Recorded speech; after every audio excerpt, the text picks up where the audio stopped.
From one incompetence to another, Kash Patel is almost getting sacked. Let's listen. We're coming back for some brand new breaking news. MS Now has just learned that FBI Director Kash Patel may be out of a job in the coming months. 3 people with knowledge of the situation say President Trump and his top aides have grown tired of Patel and the unflattering headlines he's been generating recently, including using a government jet to visit his girlfriend and enlisting a SWAT team as her security detail.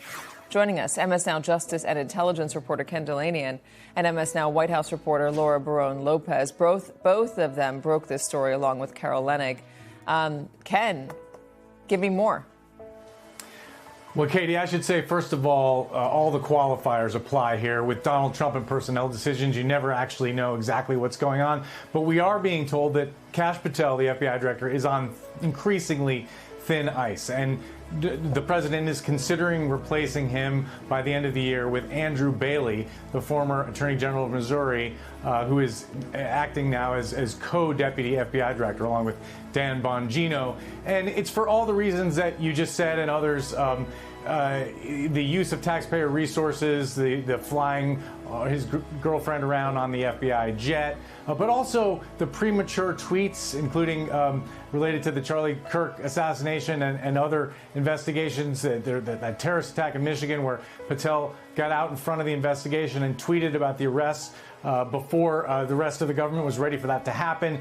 So Pam Bondi and Todd Blanche of the Justice Department have been annoyed with Patel for a long time, although they've publicly denied it when others have reported it. And now it's increasingly clear that the White House is as well. Now, our reporting this may actually enhance his job security, right? So it's hard to know exactly what's going to happen, but that is the reporting at this hour, Katie. Yeah, no, we have seen situations where when it comes out that somebody is being considered for removal in order to prove that that Donald Trump does not have any chaos on his team or in his cabinet, has come out and said, no, of course not. I'm not considering anything. Let me play the president a little bit earlier today talking about Kash Patel during the Turkey pardon. FBI Director Kash Patel has been very busy and doing a great job. Also, thank you, Kash. Was that scripted? Was that always intended to be there, or was he responding to a question, Laura?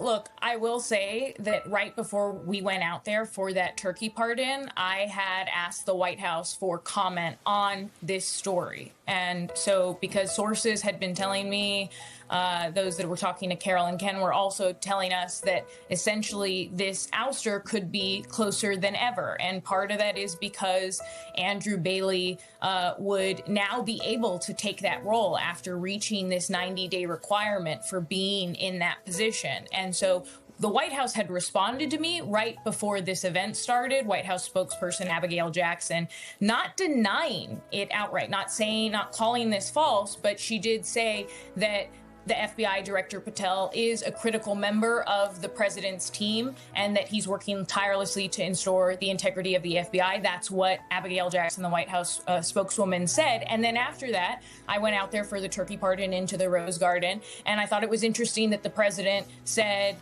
thanked him and said that he was doing a, quote, great job. And then there was some clapping and the president said, see, Kash, you have a following. So was it scripted? That's the timing when it happened. But this appears closer than it's ever been before because, of course, sources close to the White House have told me that they've definitely heard grumblings about Patel for all the reasons that Ken laid out. But this time around, more because of the back-to-back bad headlines about Patel's use of government resources seems to really be pushing those around the president and allies. One thing is clear that Kash Patel has underperformed really. And these are the people who I thought would bring sanity to FBI. But what is happening is, today they are the people covering up for Epstein, covering up for evil committed by our greatest ally who is always in the wrong any time we demand them to be accountable. The funny thing is, this is a person who said once they get into power, they'll make sure that Epstein scandal is solved. And even Trump himself said the same thing. But what happened is, they started as MAGA, but what we need to know is, they were secretly rebranded to be MEGA, make Israel great again. That was the thing.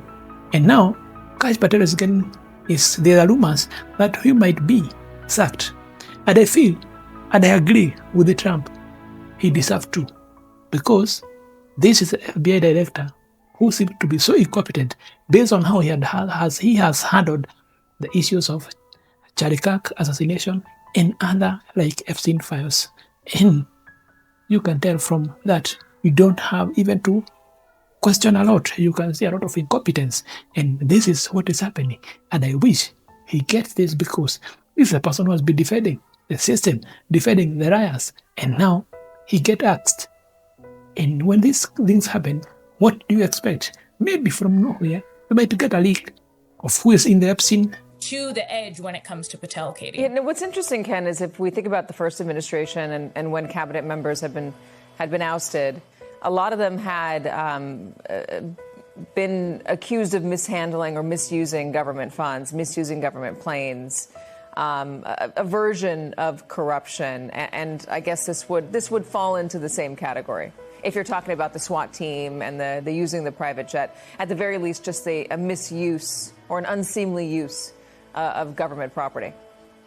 Yes, and the SWAT team reference, just to make sure our viewers understand, goes back to our reporting that members of the SWAT team in Nashville have been deployed as a security detail for Kash Patel's country singer girlfriend who lives in Nashville. And the New York Times has reported that other SWAT details from other cities have also been enlisted in that cause. What's also interesting, and you're absolutely right, Katie, that those kinds of things, Donald Trump has a track record of looking on with distaste and disdain. But what's also interesting is that Kash Patel is under fire from MAGA activists for things that probably our viewers are not paying attention to. There's a series of conspiracy theories, for example, about the January 6th pipe bombs. That case remains unsolved. A lot of people in the MAGA world have these unfounded beliefs that somehow the government was involved, that the FBI is covering up. And Kash Patel and Dan Bongino have not been as forthcoming as these people would like about that case. So they're mad about that. They were also angry the other day when they essentially leaked a story to Fox News, or did an interview with Fox News, and laid out their findings in the assassination plot against Donald Trump, and essentially said the guy acted alone, there's no larger conspiracy. That runs against a lot of conspiracy theories that are percolating in MAGA world right now, and so it's a really interesting dichotomy you have. So every current and former FBI agent I've ever talked to has absolute disdain for the way Kash Patel is running the Bureau, but then you also have the MAGA right that's not happy with Kash Patel. And Laura, who's Andrew Bailey? Give us a little bit more on him. Well, Andrew Bailey, as Ken was laying out, used to be the Missouri Attorney General. He was brought in because of the fact that those inside the White House, those inside the FBI were not happy, which, as Ken has documented very well, were not happy with Dan Bongino. And Bongino was very upset and rebelling a bit over the handling of the Jeffrey Epstein files over the summer. And Bailey was brought in as co-deputy director, of the FBI, which is, as Ken was explaining, this position that is not normal. He's someone, according to sources that I talked to this week, that so far the administration seems happy with, and that lawmakers like. And so generally speaking, he hasn't really ruffled any feathers so far with those around the president and with those across the administration. Katie. All right, Laura Barone-Lopez, Ken Delaney, and thank you very much for bringing us that breaking news. Appreciate it. List which had been hidden, because Kash Patel told us that Epstein was acting alone, but now we have police and scandal. Then we are told he was acting alone. And you see, probably this FBI, they lack sanity, they lack common sense. And even if you want to lie, please make logics. Try to be logical when you're lying. Don't lie like a foolish person who cannot even try to make sense.